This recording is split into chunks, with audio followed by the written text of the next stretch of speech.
Babyshambles star Patrick Walden has died aged 46.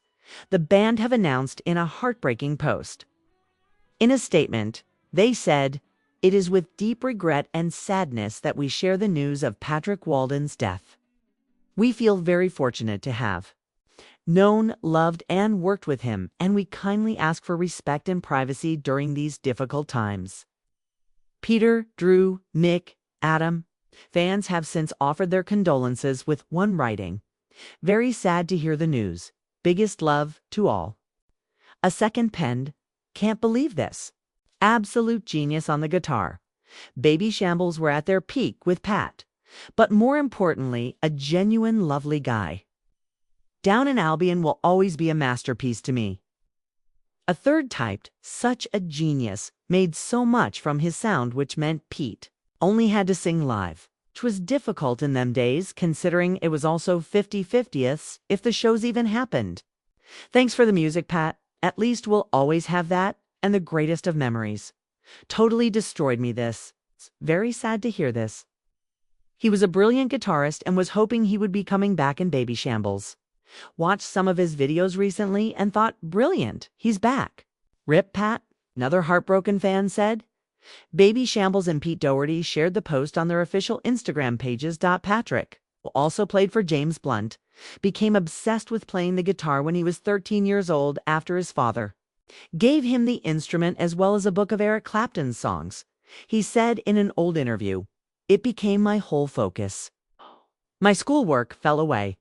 Music quickly became not only his passion, but his identity, something that grounded him in the face of personal storms and life's unpredictable rhythm." Walden wasn't simply playing an instrument. He was pouring himself into every note, every chord, every raw and soulful solo. The guitar was not a tool for fame, but a sacred vessel for self-expression, for survival, and for the creation of something truly honest in a world often blurred by illusion. The band was formed 21 years ago and became Pete Doherty's main outlet for poetic yet chaotic rock when he was driven out from the Libertines due to his drug use. Babyshambles released their self-titled debut 7 Inches in April that year. The group consisted of Pete, guitarist Patrick, bassist Drew McConnell, and drummer Gemma Clark by the time summer came around. Adam Fisick later joined the group as drummer and percussionist. Their sound was raw and unpredictable, capturing a generation of youth who were disillusioned, looking for meaning in art, intoxicated by rebellion, and searching for beauty in the wreckage. Babyshambles represented more than music. It was a statement of survival and chaos entwined. By 2005, they released their debut album, Down in Albion, which landed in the top 10 album charts.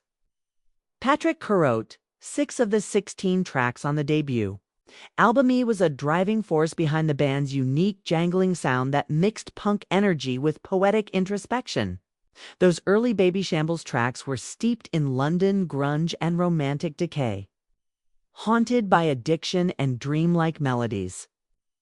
Patrick's guitar spoke volumes, at times aggressive, at times fragile, always emotionally resonant. His playing didn't follow trends. It set moods. It added gravity to Pete's drifting vocals, giving structure to chaos. By December 2005, Patrick left the band, with them continuing to perform under the same name. It wasn't until January 2006, in an issue of NME, that his departure was officially announced. Around the same time, he was charged with assaulting his girlfriend in their North London home, which he was later cleared of. Though he was legally exonerated, the incident marked the beginning of a more reclusive chapter in his life. Media scrutiny, drug dependency, and the chaotic fame tied to Babyshambles weighed heavily on him. Patrick, like so many tortured geniuses, was navigating a storm within, one that not even his music could fully calm. In early 2006, he returned to play guitar for the band at a gig in Cambridge and performed several more times after. He left the band due to his heavy drug abuse, with him later leaving London to get clean of drugs. This journey to sobriety wasn't linear. It involved disappearing from the limelight, confronting demons, and slowly reconstructing a self that had been fractured by fame, substance abuse, and emotional unrest. Patrick reportedly spent time teaching guitar, mentoring young musicians, and reconnecting with the quiet joy of music in its purest form. It was no longer about stages or audiences. It was about healing. Friends and fellow musicians who knew him during those later years often describe him as a man of immense heart, someone still carrying the weight of the past, but also trying in his own quiet way to make amends and find peace. He would disappear for months, only to reemerge with stories of wandering, soul-searching, and quiet performances in tiny venues. There were always whispers that Patrick was back, ready for a revival, maybe even a return to Babyshambles. But those moments came and went, like echoes, a reminder that some artists are not meant to be bound to permanence. They are, instead, constellations that flicker brightly for a while before retreating into darkness. The tragedy of Patrick Walden's death lies not only in the music that will no longer be created, but in the gentle humanity of a man who tried to rebuild from the ruins. His story is one of brilliance and fragility, of battle and beauty. He was never meant to be just a guitarist for a band. He was a voice of a generation caught between self-destruction and artistry. As fans revisit his solos, his recordings, and his performances, they aren't just hearing music, they're hearing the inner life of someone who bled truth into every note.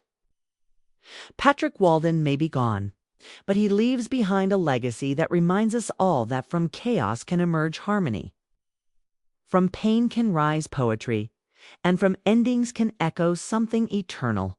Rest in peace, Patrick Walden. You are more than a guitarist. You were a soul set to music. And the music plays on.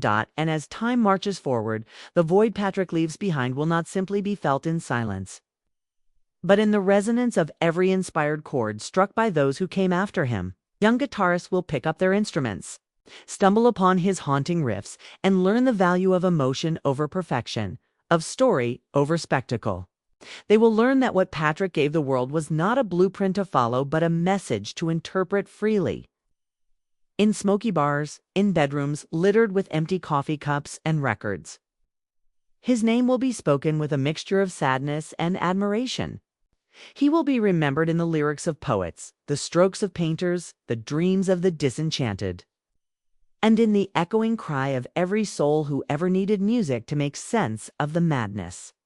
In the end, perhaps Patrick Walden's life, as fragmented and fraught as it often was, served a greater purpose.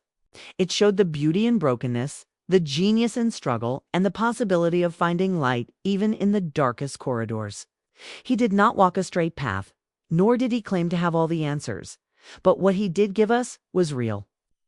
He gave us pieces of himself, pieces that will continue to live on long after the final chord has faded into silence. So let us not mourn him only with tears, but with celebration, a celebration of a man who lived loudly, who loved music deeply, and who dared to be authentic in a world that often demands conformity.